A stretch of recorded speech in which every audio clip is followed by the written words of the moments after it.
before you start spewing off all your excuses. Sorry. Jeez. It is now on record that Chandler is too scared to burp. Well, guys, He's scared. I'm not going to say that I was scared. I am going to say that I have a medical condition that it was very difficult for me. It's been a very long week and long off season, and there was some concern that I was going to have to miss this show. But I demanded that they wheel me to the microphone in a hospital bed so that I can podcast from this hospital bed and not at all do something over the top and unnecessary that in no way draws unnecessary attention to myself, because it's definitely not all about me. Yeah. So we have a camera live on Chandler right now. He's laying in a hospital bed with a neck brace because he burped so hard. He burped too hard. Amazing. It shattered his entire cervical spine. Yeah. Oh yeah. He is. Yeah. It's in terrible. He's in terrible shape. And he's also sick. All right, guys. Welcome to Running Out the Clock. Inspirational. Welcome to Running Out the Clock. It's week 2 of the world's worst SEC podcast, the official SEC podcast for people that hate the SEC. And good God, the SEC tried to make us all hate our lives this past weekend, watching the conference's poor performances all across the nation. I mean, we had near losses, we had upsets, we had just sloppy play along from so many different teams, and then of course you have LSU and Alabama beating down on whoever they're beating down on. Bama couldn't even break 50 against Duke. Right, straight trash. Bama straight trash. But we are here. Okay, ROTC. We got the full gang here. I'm your friend Joseph Craven. We've got Keith Big Boss Harkins. Keith, how are you? Great. We've got Shamalama Ding Dong Rolong. That was not actually the way I was going to pronounce your last name. It just slurred into that, and I feel bad about it. But anyway, did you say that his last name was wrong? Wrong long, apparently. So I don't know. Wrong long. Chandler, hey, how are you? I am well. God. All right, and finally back with us after being out last week due to, I think, just not wanting to be here. Maybe. Yeah, he is under review. It was a baby birthing class at like. That's right. Yeah, that's like 9 o'clock on a Sunday night. I was doing the breaths in the background, dude. Those aren't things. Rose on the physically unable to perform list due to breathing last week. He had a Lamaze class in a Walmart parking lot at 8:30. You dang right, dude. But he's back now, and he's with us. And I'd ask him how he was doing, but we don't care. All right, man, we got a lot of nasty, disgusting football to talk about today. Just real gross football. Even bad by like early season college football standards, which I feel like are relatively low anyway. But before we get into that, we initiated a segment last year where we tried to start off the podcast with a little bit of positivity. I want to open the floor if anyone has any nominees that they want to throw out there for someone that in the sporting world that deserves some credit this past week. Not mandatory. If you don't have anyone on mind, that's fine. You don't have to do anything. But I want to open up the floor. Please, class, raise your hands before answering. If you've got someone who deserves some credit out there in the sporting world, Keith is throwing up a Diamond Dallas page. Well, it was a Diamond Dallas page. Diamond Cutter thing. Now it's just, I don't know what it is. Keith, do you have a nominee you want to throw out there? Kelly Bryant threw for 423 yards and 2 touchdowns in a really good and interesting game. Yeah, Missouri doesn't deserve any credit, but Kelly Bryant, he was fine. He was fine. Yeah, I mean, over 400 yards passing on What was his percentage again? Oh, goodness, that sentence betrayed me. 31 of 48. So, gosh, they really had him slinging that thing around. 48 attempts. I'm not going to math anything today, so I don't know what the percentage is of that. All right, Not fair gonna enough. words today either. Nope. Yeah, we're not doing well tonight. Let's just go ahead, get that out of the way. All of us struggling. It's SEC okay. weekend got us shook. Dude, we should. SEC Bro, weekend got us shook, dog. bro doesn't even Where have a it just functioning means camera. no. Activation required. No license found. Chandler, who Road do you getting got? boxed out by the I Tribe have- Smart Cam. I have two. Oh, hit me with it. And since you said that it's from the world of sports, neither one of these are from college football. That's great, that's fine. The first would be a shout out. I don't know her name, but we had the TV on, and there was tennis, and there Coco. was a 13-year-old or 15-year-old. Yeah, Coco. Sure, Coco. Yeah, shout out to Coco. Good job her for name? being 15 and being Like super the good at movie? tennis. I'm not making this up. I don't doubt you at all. Yeah, Coco Golf.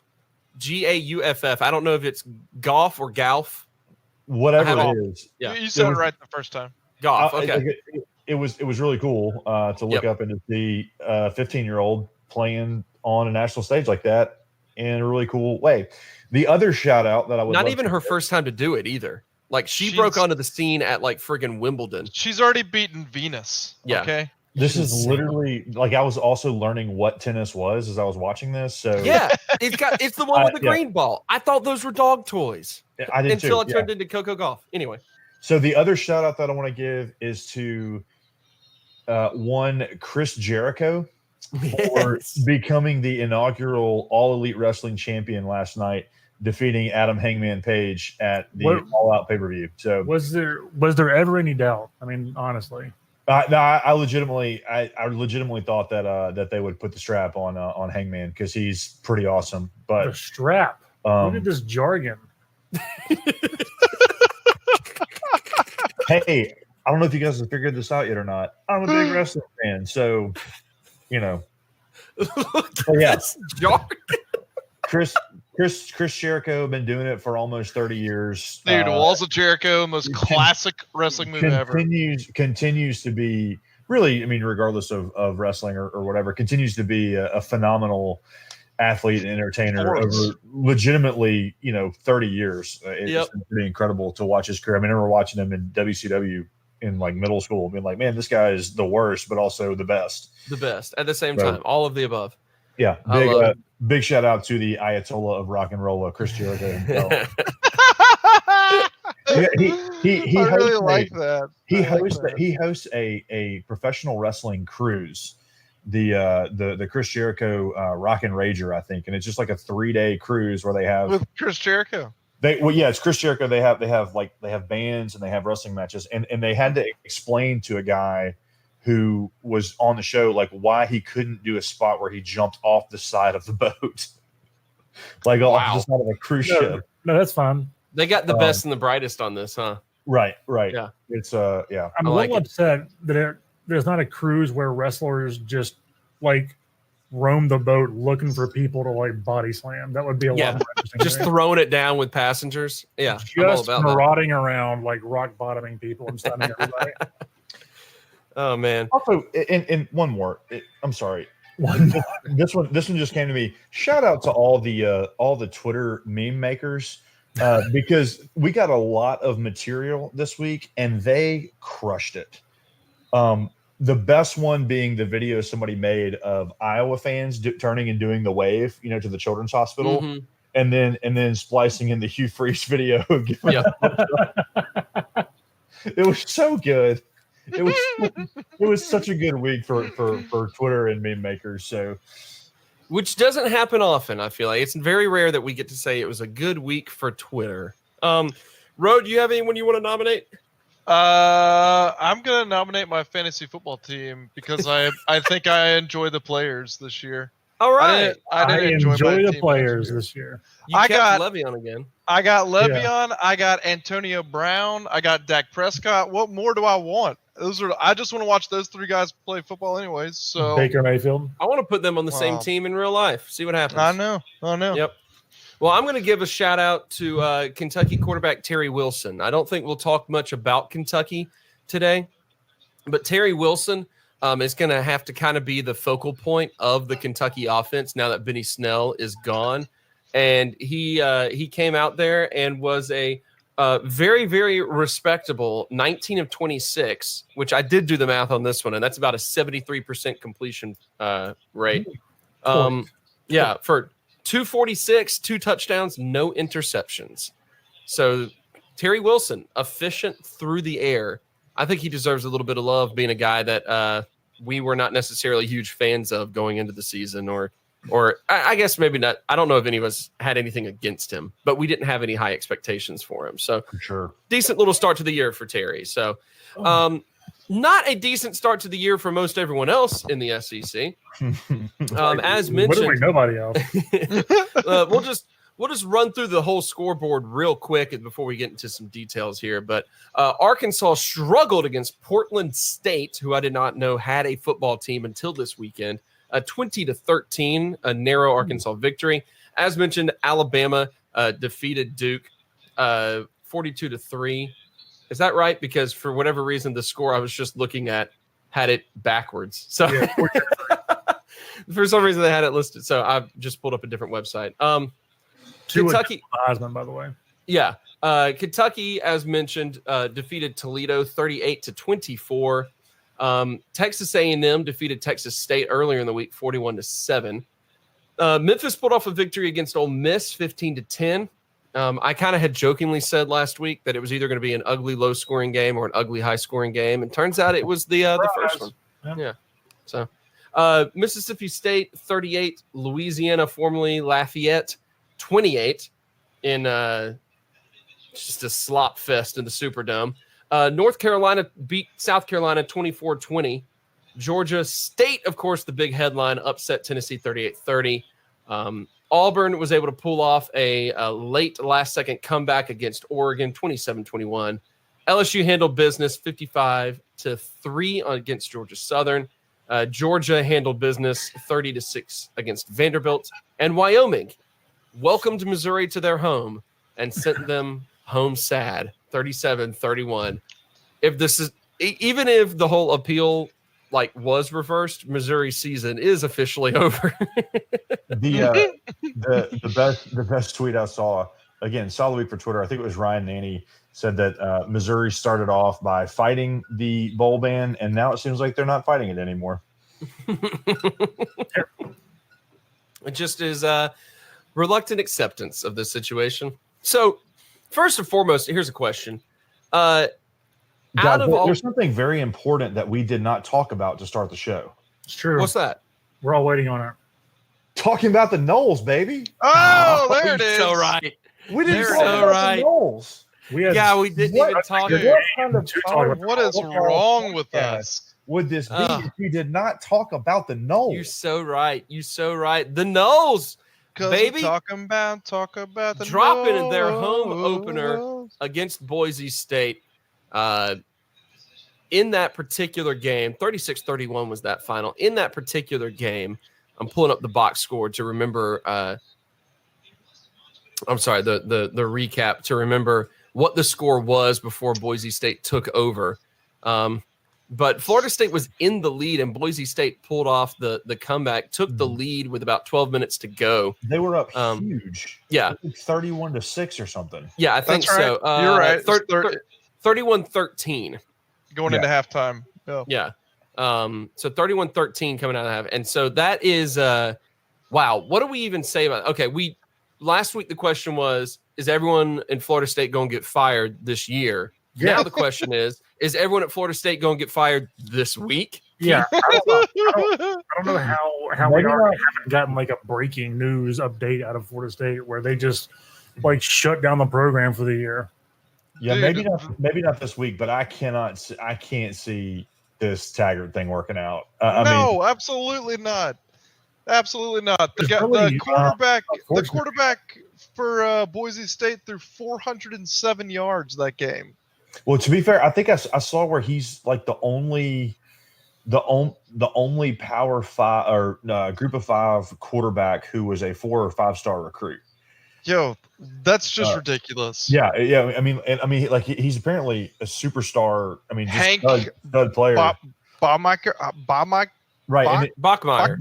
Bachmeyer. and his it's a brother German his brother's names they were talking on TV are like Wolf and like all these crazy, just aggressive Wolf and Hans.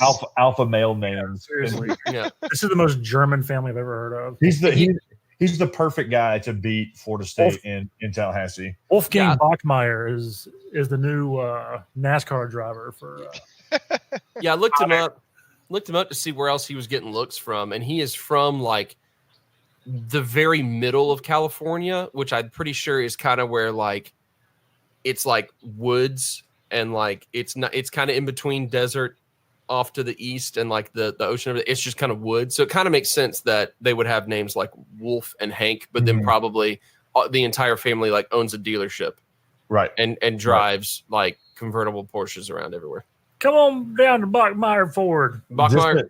Distantly related to Buddy Garrity. Yeah, exactly. All right. My bad on almost skipping the Knowles entirely. Thank you, Chandler, for bringing me back to earth. You get a gold star for the week. Week 2, as mentioned, we had a lot of ugly games, even going back to like the beginning, the sloppy week 0 matchup against Florida and Miami that we talked about last week. But between, Kentucky needing to, outscore Toledo, a far cry from the Kentucky defense of last season. You don't hear that phrase being used a lot. Yeah, exactly. The Memphis Ole Miss game, the Mississippi State Louisiana, as mentioned, just a real sloppy looking game.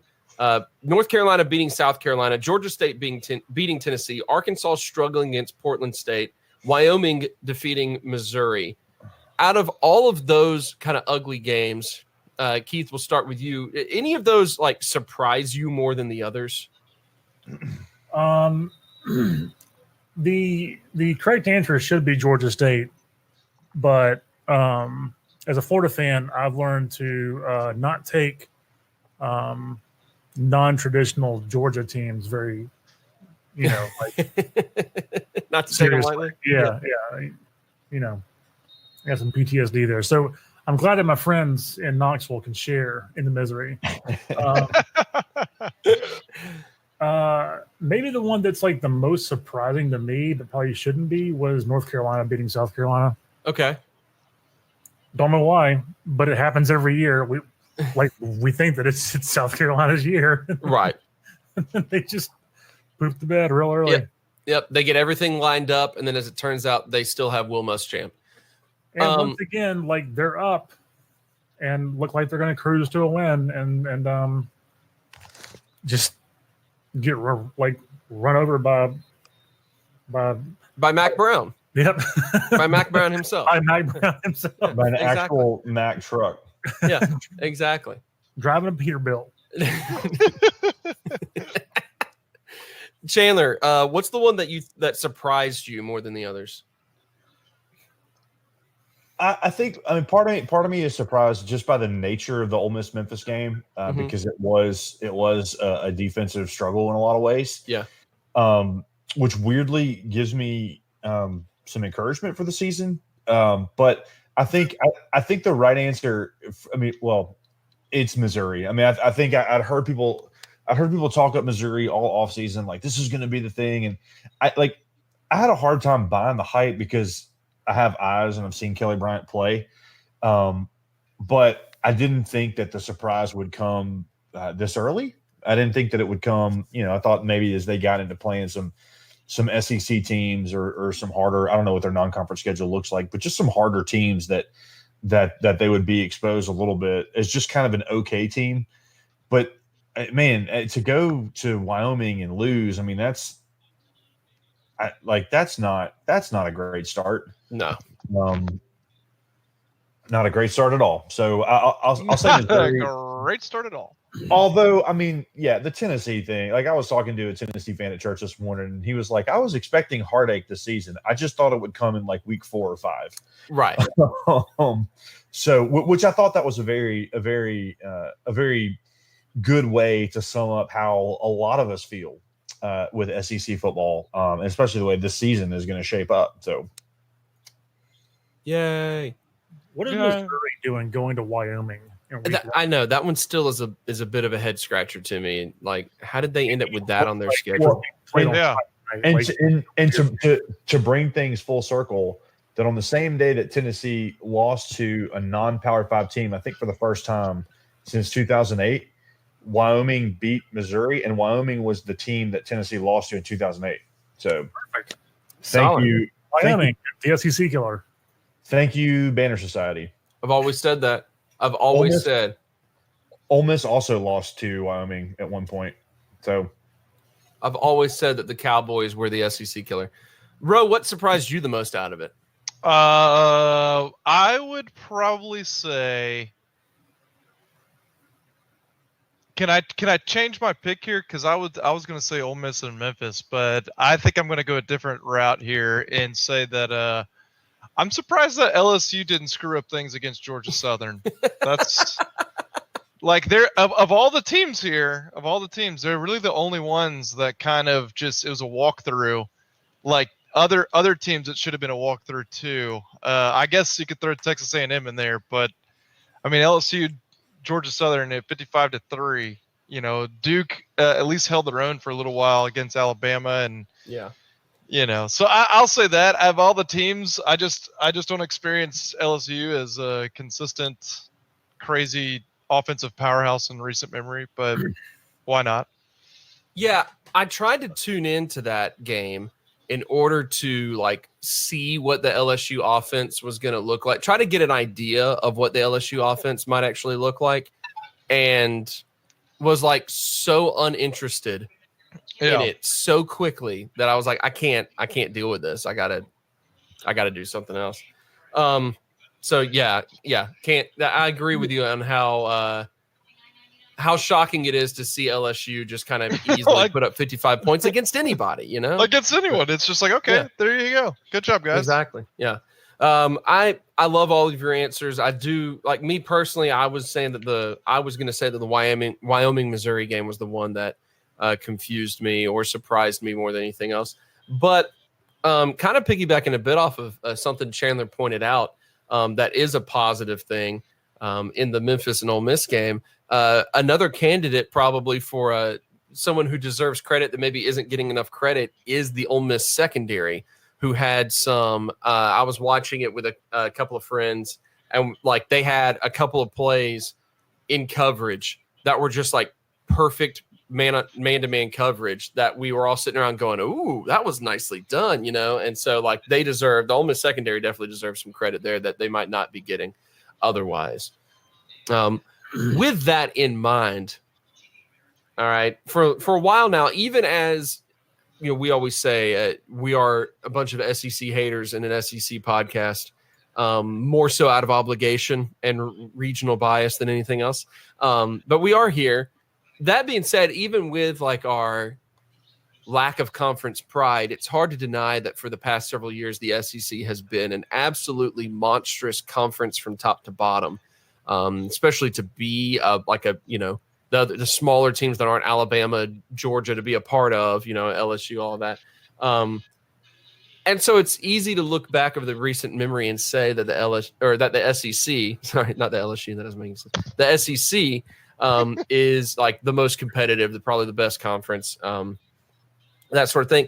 But now when you've got teams struggling and losing their, you know, season openers against smaller teams like this, the question is this a sign of like the reign of the SEC as the best top to bottom conference actually being done, or is this more of just a improvement, you know, a little bit more parity in the sport of college football like that anyway? We're going to go in reverse order from our first question and go back to Ro real quick. But I mean, Ro, what's your take on it? Do you look at this as being something where like the SEC as a conference is struggling, is losing that edge a little bit?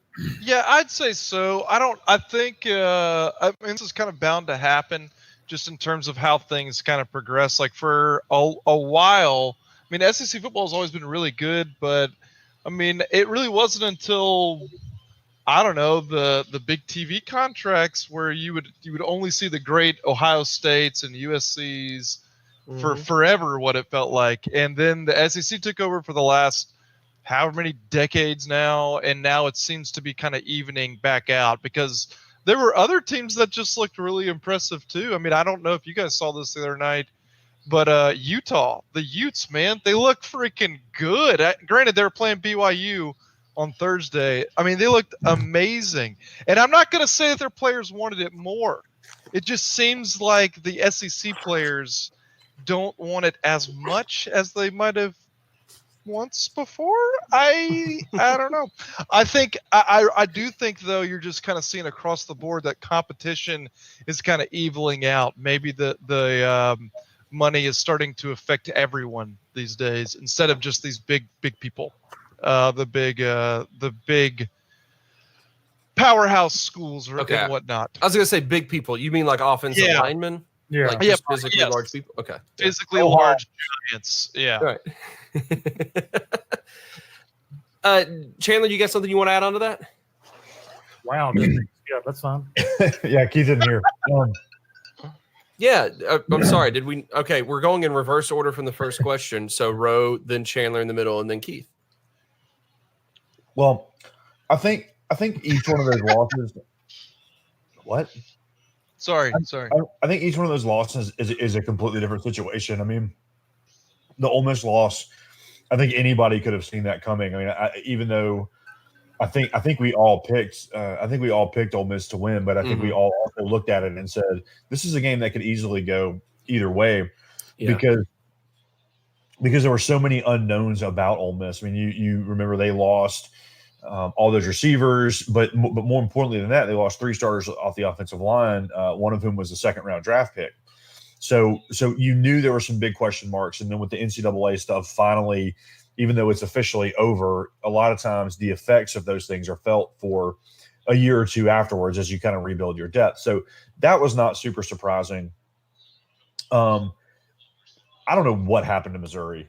Right. I mean, but Missouri, you can always kind of chalk that up to it was a bad game. The offense seemed to click, but they had some turnovers, and they'll clean that up, and it's kind of whatever. And then you look at Tennessee, and they were like a 21-point favorite. And look, like you guys certainly sat through the Mississippi State Maine debacle. I sat through the Ole Miss Jacksonville State debacle. Like, you don't bounce back from that.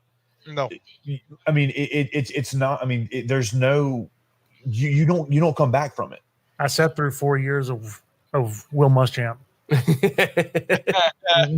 Not really the same thing, but okay, sure. It's worse. Yeah, it's way worse. At least Maine or Jacksonville State was one game. That was 4 years, man. That's true. And Jacksonville State, Nut was out of there within 2 years of that. But I mean that one just came so out of left field. And obviously you play first games, you do all kinds of different things, but you don't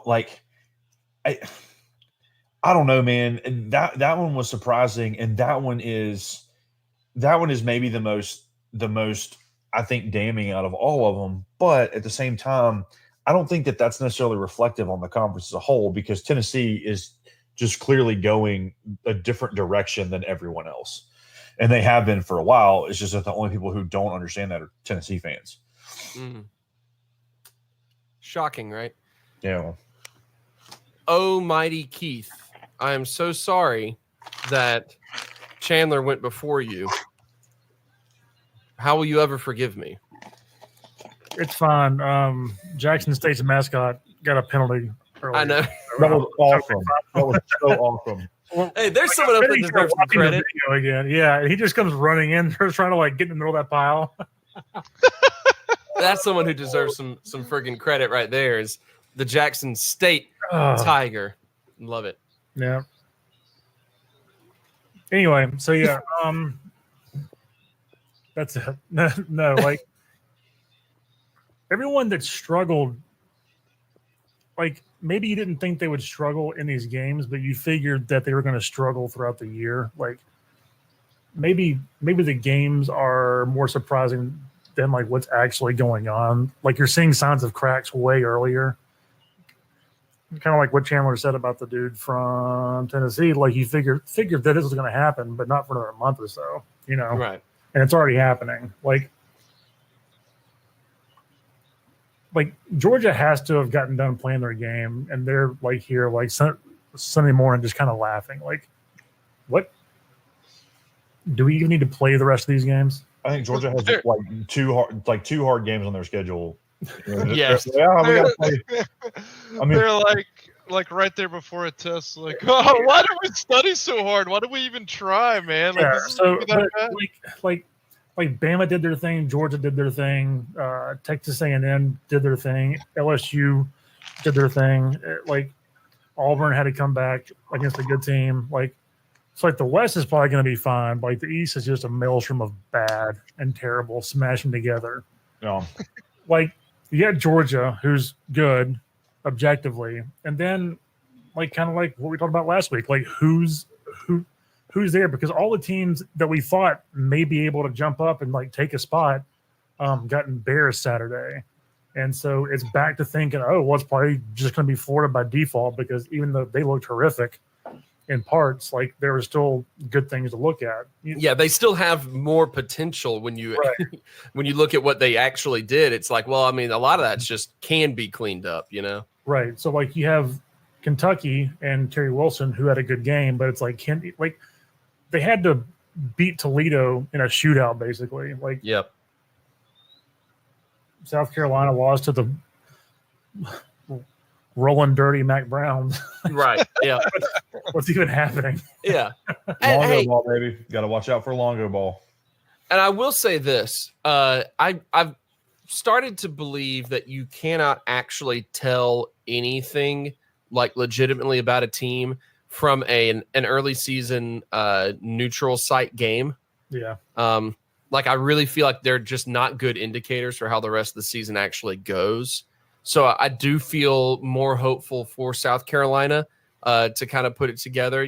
There's still always that chance, because even though Will what'd you say? Muschamp. Counterpoint, Will Muschamp. Yeah. Right. Yes. Sorry. I started thinking about Will Muschamp at Florida again, and I was like, what game could Keith be? Oh, no, he means right now, South Carolina. Yes, that's right. Whoops. Yeah, that's totally fair. That's totally fair. And it doesn't excuse stuff like Tennessee's loss or Missouri giving up 27 points in the second quarter to Wyoming. It doesn't excuse stuff like that. But then when you look at teams like South Carolina, for example, it could be like, okay, well, they still have the chance, because you never know with those neutral site games. You look at someone like, the fact that Auburn won a neutral site game at the beginning of last season against a team that they probably should not have, right? Again, yeah. A team that went on that to, I believe, win 10 games and win like their division in the Pac-12, stuff like that. So you never know. I feel like neutral site games, you just kind of, you look at the end result and go, all right, whatever, and kind of the actual season starts later on. But that's just because the SEC is better than the Pac-10 or the Pac-12 or whatever. Right. Exactly. How many teams they have now? 14 and a half. 14 and a half. Numbers don't matter in college football apparently anymore. No, they don't. But yeah, I do think that there's a lot to be said about the parity of the sport. Like the modern spread offense, really does open up the possibilities for smaller teams to have a little bit more success. I remember sitting at it was some Mississippi State game last year against probably South Alabama. That seems right. Mm-hmm. But whoever it was a team that the fans are sitting around going, oh, we're just, so frustrated that the other team is picking away these 6-7 yard quick, out passes and all that. And I'm like, guys, this is just what the modern spread offense is, Yeah. This is a true spread offense. Is you line up with about 4 wide receivers out as far to the sidelines as you can get them, and you sling a quick pass to them. Right, that's the traditional original spread, kind of that West Coast influence, and so that has opened up a lot of smaller teams to have some success. That being said, if you're getting up 27 points in one quarter, right? If you're blowing, leads against teams that you should not be blowing leads, that's not always just a product of the modern sport. That's also defense just not doing their job. Right. A combination of it both. So it does make me wonder. I feel like from top to bottom, maybe we're looking at the SEC becoming a little bit more like a lot of conferences have been, really top heavy, and like, the bottom of it being really bad, as opposed to being like, 7-8 teams deep of like good teams, probably just kind of being about, maybe half the conference and the rest of it being, just kind of bad this year. So Yeah. maybe so. How about that Auburn and Oregon game though? Oh my God. Let's shift gears to like the one actual entertaining game of the weekend. Because it was an entertaining game, regardless of how you feel about it. It was quite an entertaining game. You got to love a end of the game long bomb throw to take the lead, to win it, that sort of thing. You got to love this. Yeah, I do like the story of Bo Nix, the Auburn fan since he was a kid. His dad played there. He's always dreamed of being the Auburn quarterback. In his first game, he does that. That's pretty cool. But to satisfy Keith, we're going to go right back to him and go back in the first order of questioning here. But Keith, Auburn pulling off that comeback, you think that says a little bit more? Again, neutral site game might not mean anything, but you think that says a little bit more about Auburn or Oregon this year? Yeah, I don't know, because It's a toughie. Yeah, when you look at this game and you kind of compare it to, again, like last year's game against Washington, like you're like, maybe this says more about Auburn, and that they managed to eke out a win against a quality opponent on the road at a neutral site, and maybe they're for real this year. And then they pooped the bed for most of the year last year, and Gus Malzahn almost got fired if they didn't beat Ole Miss. So, like, I don't really know how to answer that question, because like Auburn's clearly got problems. They were able to pull out a win, and that does say something about them. But I don't know what that means for like league play for them. Right. So I'm gonna take the coward's way out and say I don't know. I don't know. Chandler, what about you? Because I mean, the parallels to Auburn's opener of last year, are strong. It's a Pac-12 team. It's a Pacific Northwest team specifically. Right. Auburn's able to pull off a victory when a lot of people thought that they just were not going to. But then Auburn had a, mediocre at best season last year.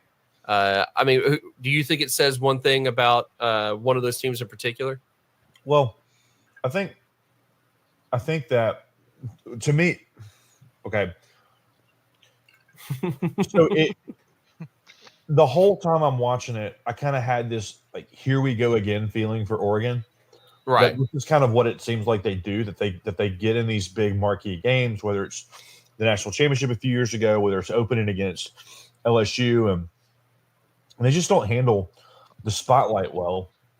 And they're not really going to get another chance to kind of show off any sort of playoff credential, should they, I mean, they're just not going to get the chance for any really big wins. Mm-hmm. And so it's a really weird deal for Oregon. Auburn, we knew Auburn had a stout defensive line, and Oregon kind of had their way with them early, and then Auburn kind of settled down and really, like, for all the Auburn Jesus and Auburn bless and all those kind of jokes that we make, a really, really good defensive line goes a very, very long way. I mean, when you're generating that kind of pressure on a quarterback and that ability to disrupt the running game, you're going to open the door for all kinds of crazy turnovers or all kinds of things. And so, I mean, to me, it says a lot about Auburn, if just for 1 week, because it says they've got the defensive line we thought they had, and then they had a quarterback who despite not having statistically the best game, really, I mean, the moment was not too big for him. And to call that play at the end where, and like, look, Gus Malzahn is crazy as a lark. I mean, that dude is nuts as far as like play calling. But I mean, man, to call that play at the end where you throw that touchdown pass, freshman quarterback, you're in field goal range with arguably the best field goal kicker in the country, and you're just like, no, we're going to the end zone. It's happening. That was unbelievable. And so you've got a kid who, we'll see how he does. They've got, 2 easy games, I think, like Tulane and Kent State or something. Yeah, man. Can't overlook the Green Wave, man. Right. But they've got 2 easy games coming up before they play Texas A&M again. So you kind of wonder what's his consistency going to be like. What's just kind of the in game, like day in, day out kind of stuff. But man, if he stays that calm and collected all season, but even that's the thing, is that even if it showed us a lot about Auburn, I still don't know what keeps Malzahn's job this year, because they've got those 2 easy games, and then it's like A&M, Mississippi State, LSU, Arkansas, Florida. Like, yeah, they could potentially go 1-4 in that stretch. And as good as they looked by just kind of staying calm and still fighting and winning the game, it could still all be for nothing, because if they lose some of those games, I don't know that Gus survives. So I don't know. I don't know. I think it showed a lot about Auburn, but I also don't think that it really is going to matter a whole lot.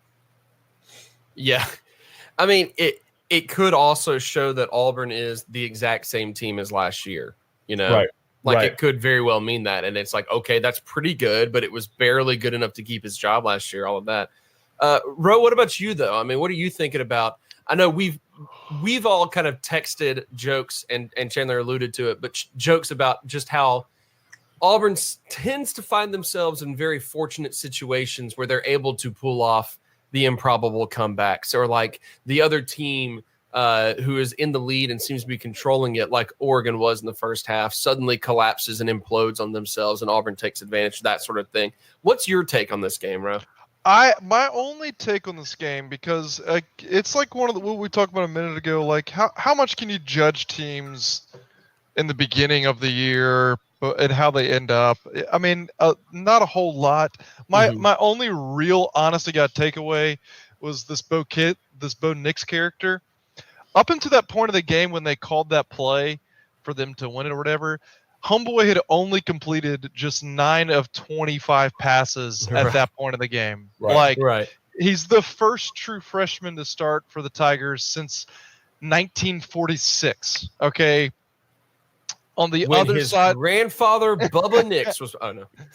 On the other side of the ball, on the defense, it's like a top 15 defense in the country. So here you have a true freshman in every sense of the word to go in and hang with that defense the entire game and just take what they give you. Man, the kid's got guts, man. Yeah. What can I say? If what's going to save Gus Malzahn's job is if that kid stays healthy. Other than that, Auburn's just going to have to wait it out the rest of the year and then maybe fire Gus Malzahn. But then who do they get? I mean, the only viable option that I would go after if I was Auburn would be Art Briles, because like I said in a recent article, he wants to play, or he wants to coach football again and play it too, I'm sure. But Art Briles is toxic. He's not coaching college football again. Man, I think somebody's going to give him a chance, and in a state like Alabama, of course they are. Somebody will. Definitely going to be them. Somebody will give him a chance. Somebody who has like the ability to deal with the negative press. Yeah, so like his name is Bo Jackson. They just get Bo Jackson and Art Briles up there and be like, man, oh yeah, exactly. Bo Jackson likes him. Yeah, it's fine. That's exactly it. Yeah, that's exactly it. Yeah, I mean that's probably the biggest takeaway about Nix as a player is that he had the composure, to step onto the big stage, and it would have been very easy for him to have had a rough game up to that point like he had, and not finish things, to get in his own head, to collapse, that sort of thing. And he was able to withstand that. And that does say a lot. I mean, he is a true freshman. You kind of got to expect him to get out there and panic a little bit, struggle a little bit, and have to collect himself. And that's what he was able to do. He was able to collect himself. He was able to rebound from it at the end and do what was necessary. The issue here is that they are probably, as a team, going to have to rely on him a lot. And he is most likely going to, being as young as he is, going to excel when he doesn't have to do everything. When he's just asked to do something and he goes out and does it. Like the end of that game, it's a great play call, but he stepped back, he knew where the guy was that they wanted him to throw to, and he delivers the pass, stuff like that. He knows at that point, this is what I'm supposed to do. He's able to do it. The moment that he has to try to do more, create more, that's going to be probably a too much for him. It's probably going to be too much for him. So I don't know. It'll be interesting to see. Also, if the Oregon player turns his head around once, that's probably a pick six. Right. Yeah. Let's not forget that part. That ball took 30 minutes to get there. Auburn blessed that. And was underthrown. Yep. Yeah. But that's just what you get with Auburn. And that's why Auburn is one of those teams that's always almost impossible to really predict what they're going to do.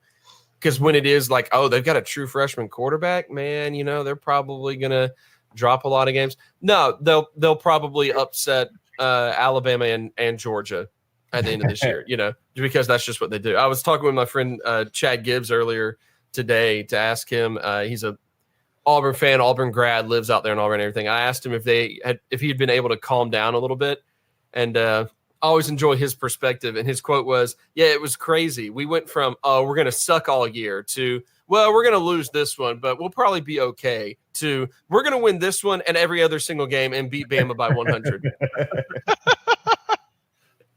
So I love it. Accurate. Also, as a quick side note, as we're recording, the Oklahoma and Houston game is on. Looks like Jalen Hurts made the right transfer decision, because he's completed 20 of 23 passes for 333 yards and 3 touchdowns. You win the prize, sir. And Stop throwing. Carried the ball 15 times for 161 yards and 3 touchdowns. Okay, Oklahoma. See you. Stats. Nick Suss of the Clarion Ledger just tweeted a poll that said, could you win the Heisman in Lincoln Riley's system? And every answer was some version of yes. Yeah. Oh, absolutely. Yeah. That if you want to look incredible as a quarterback, whether or not you actually are, Lincoln Riley apparently has the formula for how it's done right now. And Oklahoma won't play a real defense all year. maybe Texas. Yeah. Right.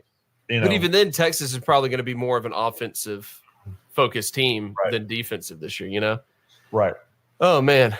Hey, speaking of Texas, one of our predictions this week is actually going to have Texas in it. So, I think we need to go ahead and maybe shift our gears onto the prediction side of things. Week 1 in the books. Week 1, it's always hard to tell exactly what we're dealing with as the season goes on, because so many teams play so many weird matchups. Should have more to talk about up ahead, though. Chandler, are you going to try to do any Ole Miss specific podcasts during this football season this year? I don't know, man. I really don't. He's already given up. It's not a giving up thing. It's just look on his face was like, well, do I have to? It's just, yeah. This year's a weird year for Ole Miss, and I think. I don't know. I don't think that what we saw Saturday is indicative of what it's going to be all year. Are we going to just kind of glaze over the fact that Matt Corral threw for under 100 yards? And I don't know. I didn't get to watch the game. I didn't get to watch any game because he had no time. He had no time to do anything. And he really didn't. Clearly started hearing footsteps. And there were a lot of times he threw an absolute strike to a receiver who it went straight through their hands. Right. So missing the nasty white outs, I almost said white outs, like the thing you used to cover up pin marks on the paper. Right. missing the nasty wideouts is going to really, I think, hurt Matt Corral a lot this year. Elijah What a great Moore. nickname for like a safety, the whiteout. Yeah. Just erasing stat lines. Elijah Moore looked good. That is good.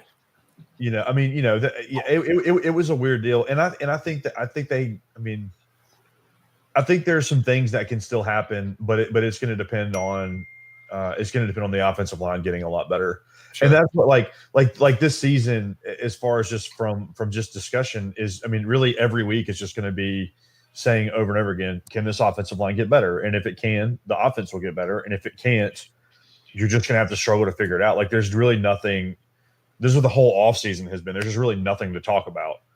I mean, if the offensive line just magically gets better and Corral still struggles, well, then you've got something to talk about. But,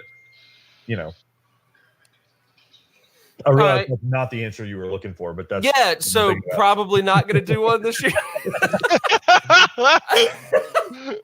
Well, just take that. Man, I'm counting down to basketball, man. It's Kermit. There you go. Kermit's going to save us. Oh man. Well, anyway, I think Roe and ROTC correspondent Gray Barnes and I are going to be bringing back our Mississippi State centric episodes, the Weekly Pessimist, this week to discuss the everything that's going on in more detail on team suspensions, sloppy play against Louisiana, so on and so forth. So we are going to be putting out some team specific episodes throughout the season. Will probably be popping up here and there. Exactly. So we'll get there. So anyway, that's our plug for the future. Let's sorry it didn't go smoothly. Let's get into predictions. So last week we do have an important correction to make. Last week, in the rush of everything, we somehow completely skipped predicting the Kentucky and Toledo game. So that I'm going to take the blame on that one. That one's on me. I picked Kentucky. I apologize. By a touchdown. He did. Yeah, Rose said it exactly. We all heard it. We're there. So we're going to make up for that by only predicting Kentucky this week. No, we're going to make up for that by just remembering Kentucky. So last week as well, it looks like we had almost the same scores across the board. Keith and I got 8 predictions correct. Chandler and Roe got 9 predictions correct. Woo. So we'll see if we can separate some things there, separate the lead a little bit, moving into week 2. We've got a full slate of games. As always, we also predict Florida State, and we have our random matchup of the week to predict as well. Let's just dive into it. Gentlemen, Keith, do you have the spreads at your disposal? I got the spread, baby. Keith, the odds maker harkens.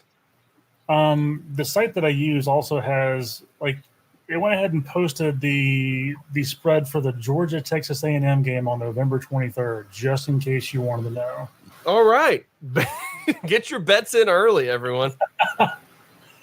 Wow, interesting. Well, let's start off with last week's just darling team, everyone's favorite, the Missouri Tigers. They welcome West Virginia to their spot this week. West Virginia versus Missouri. What's the spread on this one, Keith? Maybe not so shockingly, Missouri is a 13.5-point favorite. That may sound weird given what we've talked about, but West Virginia really struggled against James Madison. Yeah, West Virginia missing slinging Will Greer as well. Yeah. So, all right. So West Virginia 13.5-point favorites here. Chandler, open us up. The Tigers, 13.5-point favorites. Wait, hold on. What? Missouri's a 13.5-point favorite. Oh, that's not what you said a second ago. Oh, well, that's what I meant to say. So Missouri is favored in this game? Yep, sure is. Oh. Huh. All right. Chandler? I'm going to go. I mean, it's at home. Missouri put up pretty ridiculous offensive numbers against Wyoming. But they turned the ball over and couldn't stop anybody. So I think that favors Missouri at home because, like I said, West Virginia did struggle. So give me Missouri. All right, Keith, who you got? The Zoo. The Zoo. If they don't call themselves that, they should. Bro, how about you? I'm gonna say Missouri bounces back and Kelly Bryant throws 500 yards. His name's Brian Kelly. Thank you. Brian Kelly. Shoot, my bad. Yeah. You're right, Yeah, dude. Coach Brian Kelly. Just like sounds like a singer. Yeah, I'm 100% going West Virginia in this one. Whoa! Missouri has betrayed me. I will predict against them until they say something otherwise. That's how I So- feel about Florida State now. Right. Yeah, exactly. Charleston Southern in South Carolina. Is there a spread on this one? Please tell me there's not. Nope, not yet. All right. Didn't think so. Chandler, South Starts- Carolina. South Carolina Gamecocks. Keith, you? The ultra mad fighting Will Muschamp's. Specifically, I'm putting you down as saying specifically Will Muschamp will win this game. Ro? South Carolina. Come Yeah. on, raise up. Take your shirt off. Wait, no, put it on your fat. I realize Oh. it's the wrong Carolina, but it's still. Yeah. All right. Well, I'm going South Carolina as well. Huh. Okay. All right. There we go. Vanderbilt at Purdue. This is an interesting one here. Ooh. What's the spread? The Boilermakers are a 8.5-point favorite. All right. Chandler? Give me Purdue. Keith? Give me that big old train. Ro? Yeah, trains as well. All right. Trains. Got it. Just trains. I'm going to drink a Choo-choos. Boilermaker in honor of the Boilermakers. I think Oh. Purdue wins this one And and it's funny. covers. It's funny because their colors are the same and they both suck. So Yeah. It's wonderful. it's gonna be the Spider-Man meme of them pointing at each other. Yeah. Yeah, it will. Except they're both going to be painted black and gold. Probably both be dead. Yeah. Although Purdue has a couple of young skill players who Rondale Moore, baby, he's a stud. Rondale Love Moore. Rondale Moore. Yep. So I think that points in their favor pretty heavily. Southern Miss and Mississippi State in-state rivalry going on there. Home opener for the Bulldogs. I'll be up there tailgating and whatnot. My mom hates this game because my mom is from South Mississippi, and her whole family are big Southern Miss people. Her whole family all went there, and she kind of on a whim enrolled at Mississippi State, and her father refused to speak Traitor. to her. Yep. He was so mad at her when she told him that he just left the house and didn't talk to her for a little while. So every time they play, her siblings are going back to the days in which they played in Jackson, and my mom and dad lived in Jackson as newlyweds. Her older brother, my Uncle Billy, would be like, "Oh yeah, we're gonna come up to the game, and afterwards we'll get together and get dinner or whatever." And they came up to the game, and Mississippi State this particular year beat Southern Miss badly. And Uncle Billy was so pissed, he got in his car, drove back down to South Mississippi without telling my parents. He got there and then called them and was just like, "I went home, bye," and hung up. So my mom hates this matchup, despises it. What's the spread on this one, Keith? The Stark Lunatics are 16.5-point favorites.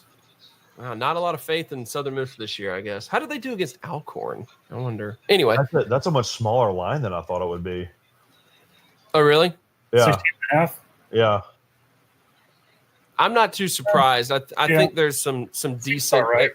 decent offensive expectations from Jay Hobson's Golden Eagles this year, but I could be wrong on that. The Golden Eagles won 38-10 last week. FYI. There they go. Yeah, in the Jay Hobson, the battle over Jay Hobson himself. Yes. All right. Chandler, who you got in this game? SOUTHER THERN, Southern Mississippi, USM. is gonna take the L. Mm-hmm. Keith? I don't remember why, but at some point in high school, that just became a cheer that we would just do at pep rallies and football games. No explanation. It just started, and it got raucous when we would do it. It was pretty hysterical. That is so weird. High schoolers are weird. Yep. Yes, they Keith? are. What's your pick? Give me the Hounds from Starkganistan. You got it. Roan? I want them bull pups. Come on now. I will also go with the dogs, and I think that spread is pretty accurate. All right. New Mexico State and Alabama. This should be a barn burner. Keith, what's the spread? And that Alabama's going to go into New Mexico and burn down all your barns. Right, exactly. It's even a home game for Alabama. Alabama's still going to fly out to New Mexico just to prove a point. This is a tough spread. Alabama's a 54.5 point favorite. All right. 54? That's so stupid. I don't know why you even put that in Stupid there. games. I mean, they're going to cover, but Chandler? I mean, win, maybe not cover. Win by a lot. I mean, win by 40, but 50 plus is such a huge line. Keith? give me the points. What? Give me the points. Bro? Yeah, Alabama to barely cover. Yeah, I'm going Bama cover easily. New Mexico State ain't got a Duke defense. Bama dropping 50-plus points easy on them. A Duke defense. Duke defense, baby. The Blue Duke. Don't hate. Murray State, Georgia. Let's try to speed through these things. Murray State, Georgia, what's the spread? There can't be one yet. I don't see one. There's not one? Nope. Murray State's That's a big nope. Is Murray State an FCS team? Surely not. They're FBS, aren't they? Yeah. Huh. Well, maybe there's an injury or something that's like holding it up. I don't know. Maybe so. Maybe they're wondering if Justin Fields is going to come back to Georgia. I don't know. Probably so. Anyway. All right, Chandler, who you got? Georgia. Keith? Okay. Rowe? Georgia. Yeah. No argument here. Across the board. BYU coming to this will be interesting. BYU and Tennessee. Oof. Don't know what to make of this one. Keith, what's the spread? Tennessee is a 3-point favorite. Wow. Oh my gosh. All right. No, dude, that's so sad. Chandler. Not even a 2.5 point favorite. 3. It's so sad. So sad. Chandler, what you got? I don't know. I mean, if I hadn't watched BYU play Utah, then I would say I think BYU is going to win. But BYU's bad. Like I don't. Think Yeah, they're bad. They're bad. I don't think they're good at all. But Tennessee just lost to Georgia State. So That's the meteoric give me Georgia State team. yeah the meteoric rise 2-10 to probably 3-9 this year.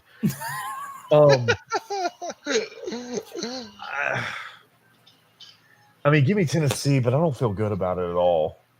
All right. UT feeling bad. That's what I'm putting in our official score sheet. UT frowny face. Keith, is that your pick? Who you going with? Yeah, give me Tennessee. I think they bounce back, and BYU is super bad. Let's make sure that we put air quotes on bounce back. Lest we become like a balls back podcast, you know. Balls back. Hashtag Balls back. Hashtag balls up. Ro, what you got?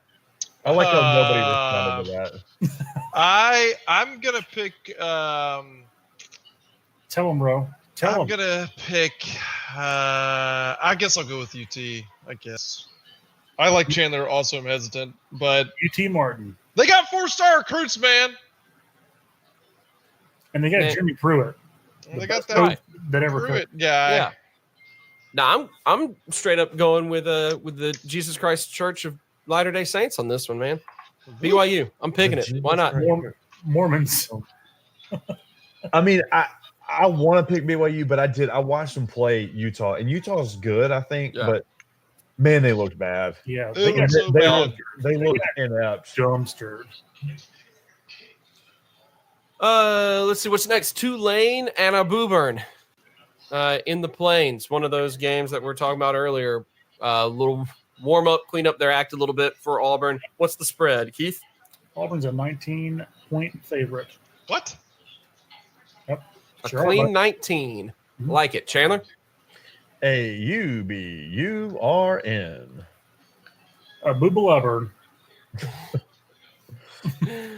All right, Keith. Oh, booba burn. And Roe.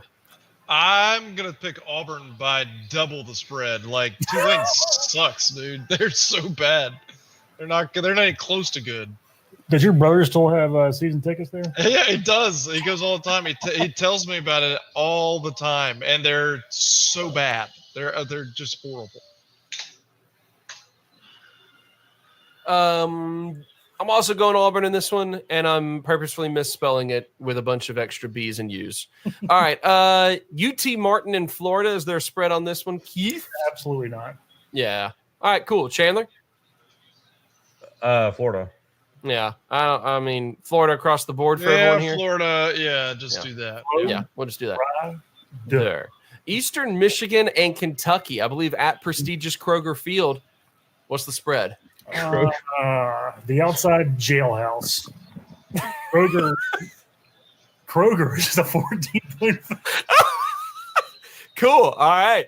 So Kroger, 14-point favorite over Piggly Wiggly. Chandler, who you got?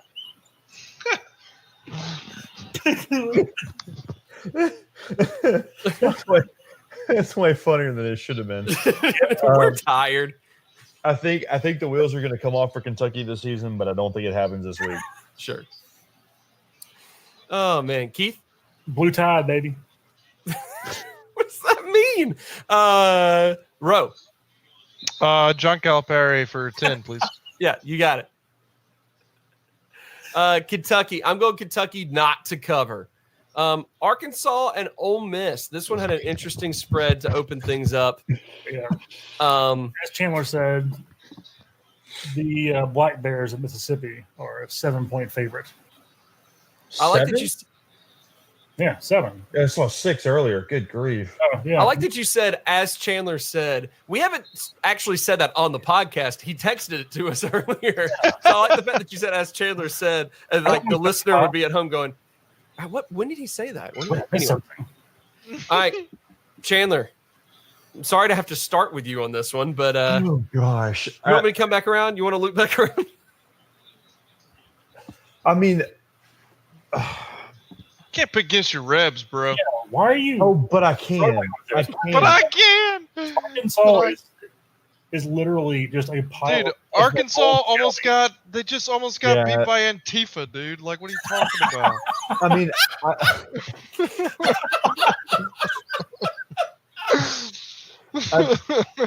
I've got to think that they'll get another good defensive performance, and that Mike McIntyre will. I mean, not Mike McIntyre. Rich Rodriguez will adjust the offense to the point that they can move the ball against an Arkansas defense that doesn't seem like it's any good. So, Ole Miss, maybe. Don't feel good about it. I'm going to be miserable watching the game. It's going to be terrible. It's gonna be terrible. It's at Ole Miss though. It is in Oxford. It is that. Yeah. It is that. Lock up that vault, dude. Are you Come on now. you gonna be able to make it to any home games this year, Chandler? How far are you now from Oxford? About 8 hours. Okay, so not really that convenient. Huh? We'll see. Not convenient. The Vanderbilt game is potential. Okay.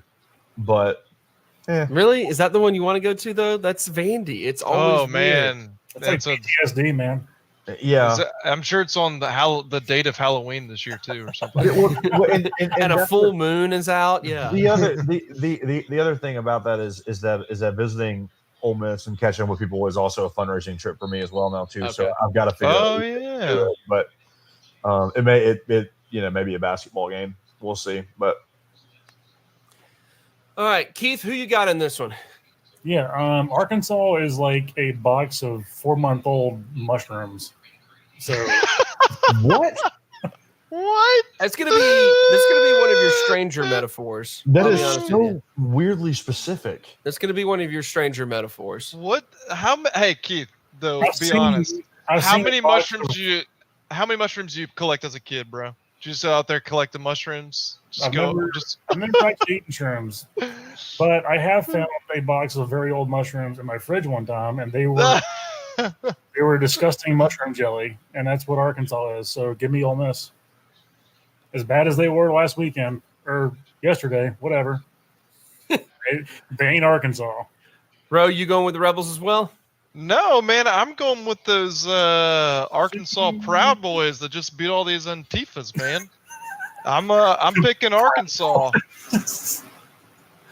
and I'm keeping it culturally referenced too.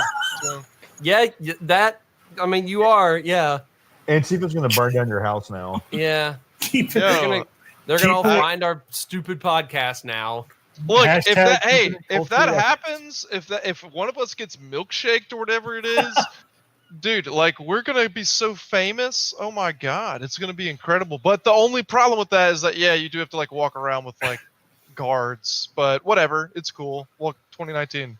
I Ro's can't going get to be milkshake, in the man. hospital I'm allergic to dairy. with his birth-giving wife and get milkshake Well, by a bunch of That's like that's the good, Antifa skinny dudes. that's the good thing about getting milkshake is that it's partly milk but mostly concrete. So Quick creep. Thanks. All right. I think we have a podcast to finish. Let's wait, go with the. did you pick Joseph? Oh no, I did not. I'm gonna say. I'm gonna just say trying to- Ole Miss. I'm gonna say Ole Miss wins, but it's the exact same score line as last week. All right, we got two games in the SEC to finish up. We got two games to finish up in the SEC before we move on to our. here we go. I don't want to talk about Antifa anymore. We've got Texas A&M and Clemson. Oh What's the man, spread on this one, Keith? Clemson is a 17.5-point favorite. All right. Whew, that's a pretty big spread, it's even steep. Wait, even they're for how, a defending national champion. they're how much of a favorite? 17.5 points, but they're Hey. at Clemson, so Yeah. Interesting. All right, Chandler, open us up. I think Clemson's going to win, but man, that is a huge line. I would take Yeah. if I were betting that, I would take A&M in the points. But I think Clemson wins the game. Yeah. All right, Keith. yeah, Clemson and Dabo gonna run down that hill into Death Valley and pick up that W. Did you say Beth Valley? That's what I heard for some Yeah, reason. Beth's Valley. It's a non-sexual thing. Yeah. Beth, what can I do? I appreciate you keeping it non-sexual. It's a family podcast.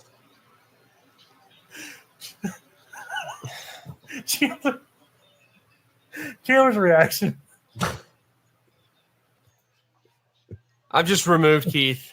Keith is not removed for a little while. He's got to control himself. He's got to calm down. He's out of control. He'll come back in when it's time for him to give us the next spread. Ro, what you got in this one? I'm gonna pick Clemson to win, but I think they'll probably beat the spread. Actually, I think they'll score more than 20 points. I'm actually with you on that one. I'm going to pick Clemson and cover as well. I think that I'm just not high on A&M this year.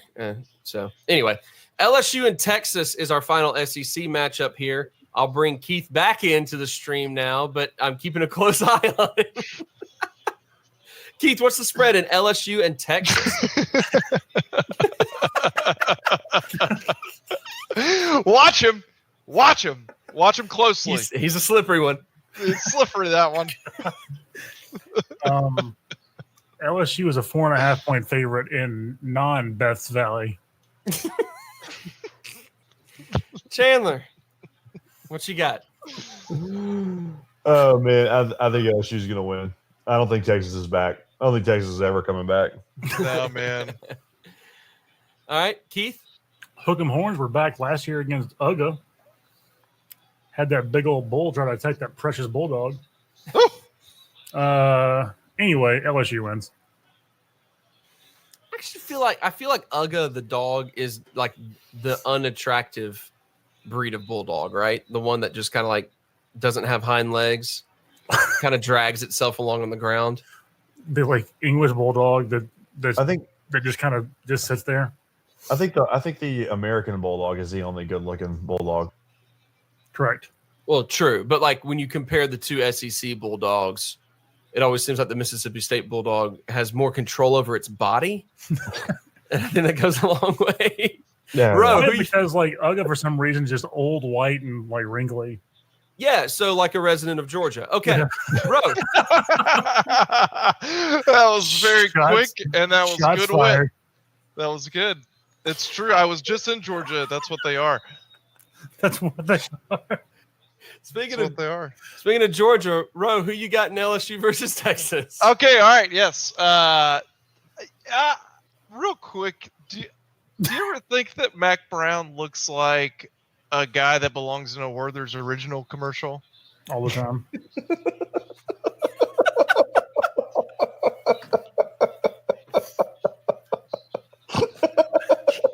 I mean, he just looks like he's got a whole bag of them in his pockets. He's just walking around the field, just giving out Werther's. Just handing them out to his players. Just handing them out, being like, Good play, son. Here's Hey. a nickel.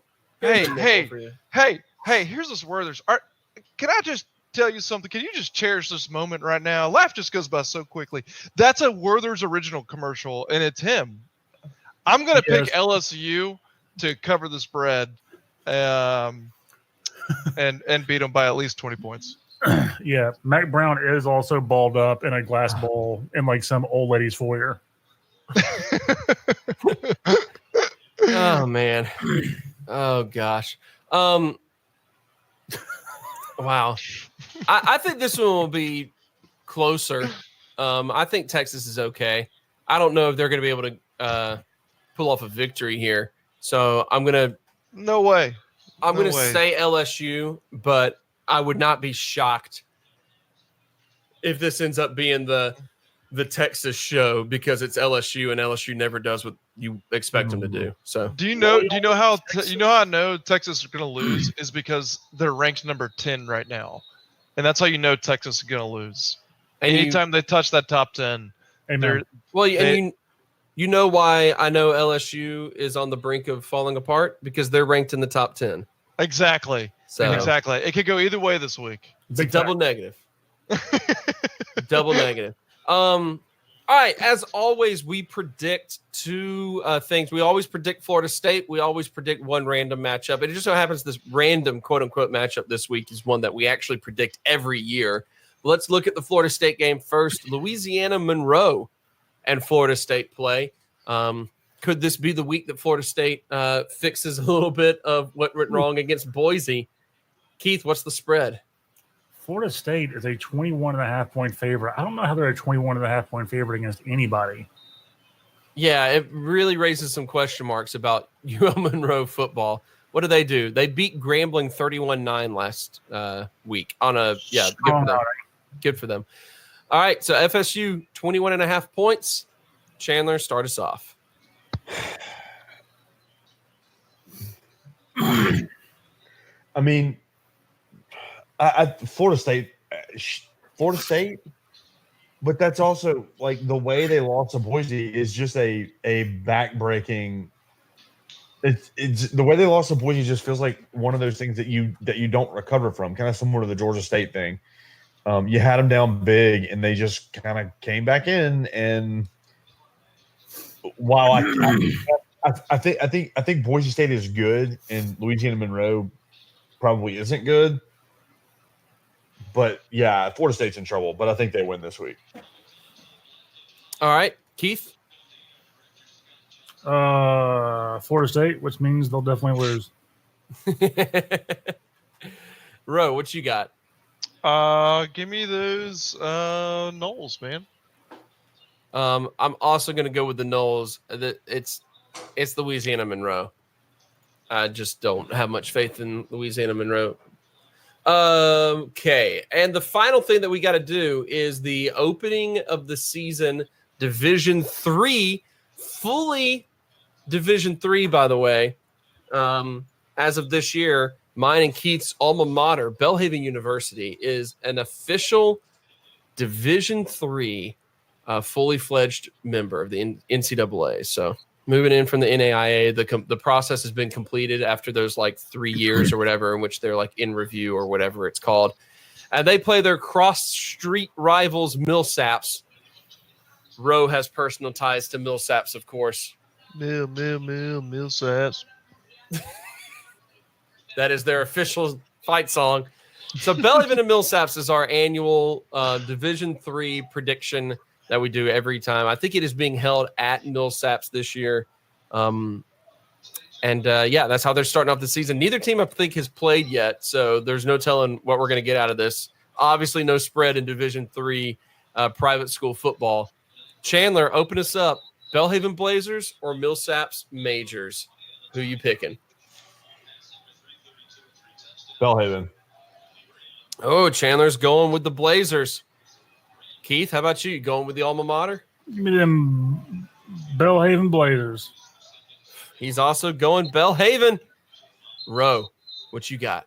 Gotta go with those Millsaps Majors, man. Got to. Roe's going with the Majors. You got to follow your heart on that one. Well, yeah. You garbage. You garbage. I personally know the quarterback. He's a nice guy. Sure he Nice. is. Still garbage. Still garbage. That being said, I'm going to go with Millsaps. I think- This is Yeah. exactly how it went last year. No, I picked Belhaven last year. Maybe it was the year before. I think this is the first time I've ever picked against my beloved alma mater, who I was the voted most school spirit like every year I was a student there. I think this is the first time, but I believe Millsaps hasn't beat this time around. So there we go. That's going to wrap up this episode then of ROTC. Our predictions taking up like half the episode. just the way God intended. That's just the way it's supposed to be. Thank you for tuning into this episode. We will catch you next week. We're going to try to put out some bonus episodes in the middle of the week. Stay tuned. Enjoy your Labor Day. Enjoy the hard work of the Communist Labor Party and their generosity in giving us this holiday tomorrow. I'm Or going today, to by the work time tomorrow. So I'm going to work, man. I am going to be a socialist and stay home. No. Mhm. Well, I'm sort of. My job's weird now, so it'll be fine. I'm socializing hard. He's going to be one of them Democratic socialists. Right. Bernie 2020. See you next time. I'm running out the clock. Bye.